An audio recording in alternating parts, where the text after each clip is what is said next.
Bonjour à tous, on se retrouve pour ma deuxième vidéo. Comme dans la première vidéo, je vais vous montrer la réalisation d'un logo que j'ai moi-même fait. Mais avec un petit challenge cette fois-ci. Je ne pense rien vous apprendre en vous disant que aujourd'hui l'IA a une place très importante dans le monde du graphisme. Beaucoup de personnes demandent à l'intelligence artificielle de créer leur logo. Et je me suis demandé ce que ça donnerait un logo fait par de l'intelligence artificielle contre moi. Donc j'ai demandé à ChatGPT de réaliser un logo pour un commerçant de cookies. Donc le magasin s'appellerait la Cookieterie. Je lui ai demandé de le faire dans des tons de couleurs assez chauds, donc que ça reste naturel, et avec une ambiance chaleureuse, épurée, mais avec un petit côté gourmand. Donc je vais pas plus parler et on passe directement à la réalisation. C'est parti! Et voilà, donc je commence le logo avec, en gros, pour vous expliquer ce que je voulais faire une forme de cookie. Donc j'ai pris une étoile que j'ai arrondie dans tous les sens pour pouvoir faire approximativement, bien sûr, une forme de cookie.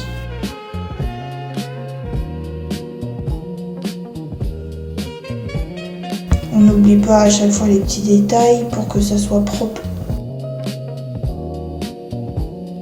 Ensuite, rien de plus facile pour faire les pépites, j'ai tout simplement pris l'outil forme, donc avec le cercle, que j'ai déformé, j'ai pas fait des ronds parfaits pour que ça se ressemble plus à des petites pépites de chocolat.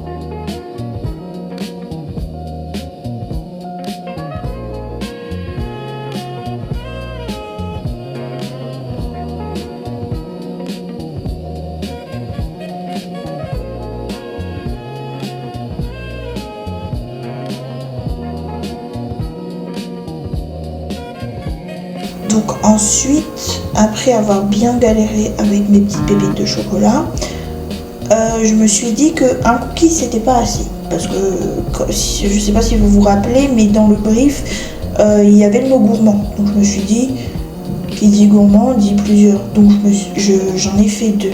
Et pour accentuer le côté gourmand, je voulais faire un croc dans le deuxième cookie. Donc j'ai repris mon étoile et j'ai tout simplement utilisé le Pathfinder pour pouvoir couper le croc sur le deuxième cookie.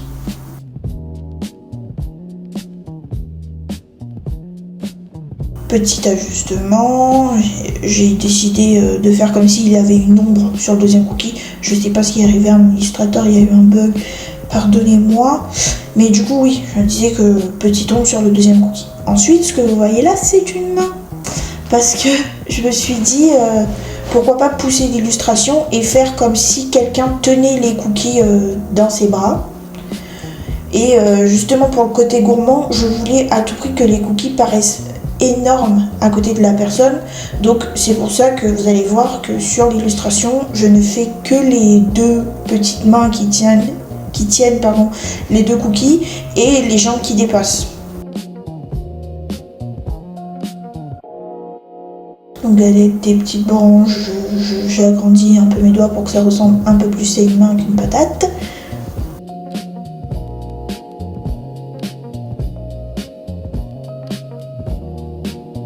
Et du coup, comme je vous l'ai dit, une main de chaque côté pour qu'on ait l'impression qu'il porte les cookies à bout de bras.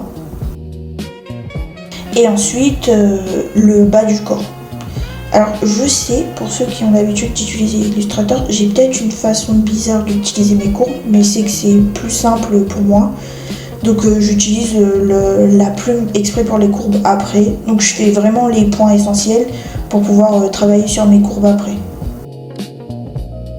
Et pour les pieds, je me suis pas cassé la tête, j'ai pris l'outil forme encore, donc le cercle, pour pouvoir faire mes deux petits pieds. Pour apporter un peu de contraste, j'ai mis le pantalon noir pour bien le différencier du coup des deux cookies. Ensuite, petit ajustement, j'ai pris la forme des deux autres cookies pour pouvoir faire une séparation entre les cookies et le pantalon.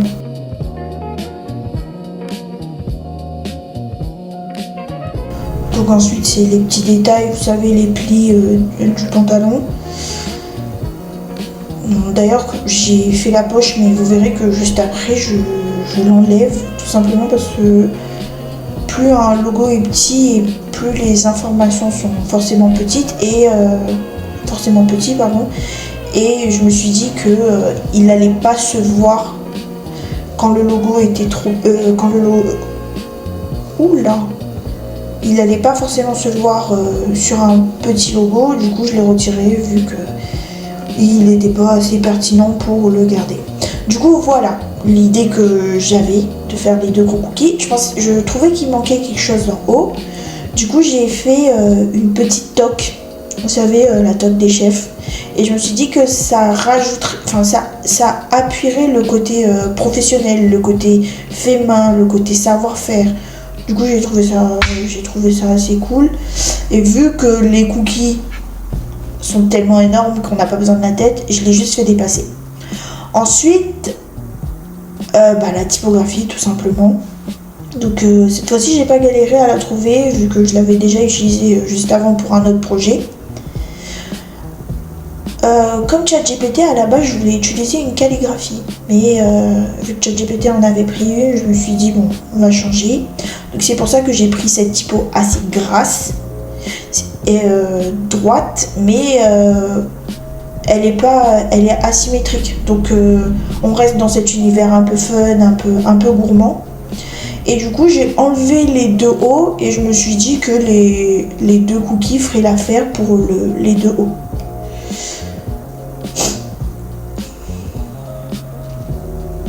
Ce qui est cool parce que ça mélange mon illustration à ma typographie. J'aime beaucoup ce genre de logo.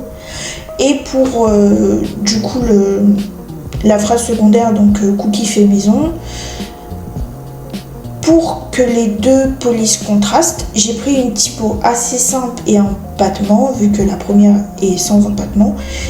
Et du coup, petits ajustements pour que ça soit bien aligné, bien droit, bien comme j'aime.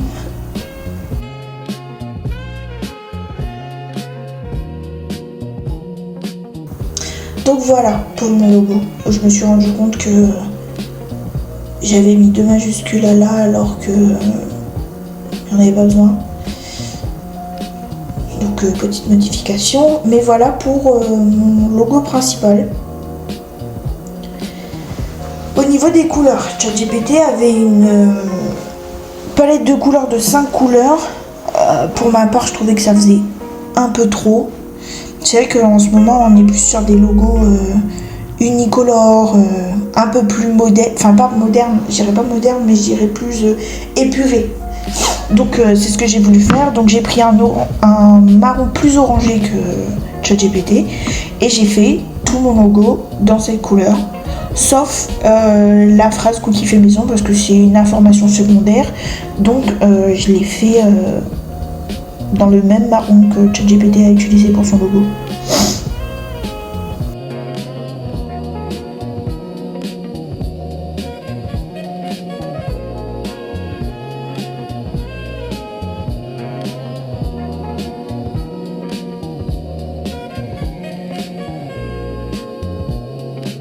Ensuite, en regardant d'un peu plus loin, je trouvais que le crème était un peu trop voyant. Du coup, je l'ai un peu modifié pour qu'il teinte un peu plus vers le blanc, que le temps de remodifier tout ça. Et je préférais comme ça. Donc j'ai aussi changé du coup la couleur crème de ChatGPT. Donc au final, je n'ai utilisé que 3 couleurs sur 5.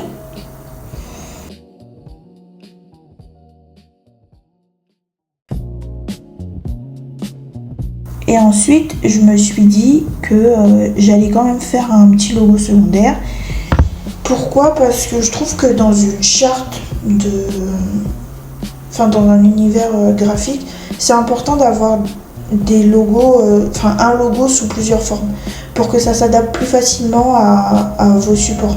Ça sera plus facile de le caser, par exemple, en photo de profil, le logo secondaire, donc celui que je suis en train de faire, que le logo principal en haut, qui lui irait très très bien sur des affiches ou autre. Donc j'ai tout simplement vu, vous m'avez vu faire, mais j'ai tout simplement pris un cercle et j'ai réécrit du coup la coquetterie et fait maison avec la même typographie que les mêmes typographies que le logo principal.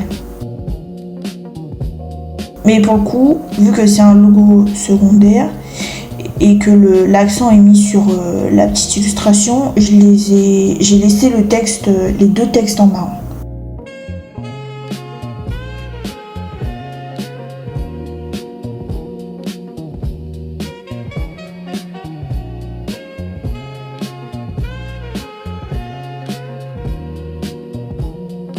Donc voilà, je vous remets le logo de ChatGPT et le mien. Donc à vous de me dire en commentaire lequel vous avez préféré. Et dites-moi aussi si vous aimez ce format ChatGPT vs moi. Si c'est le cas, on en fera plus souvent. Donc je vous dis à très bientôt et au revoir.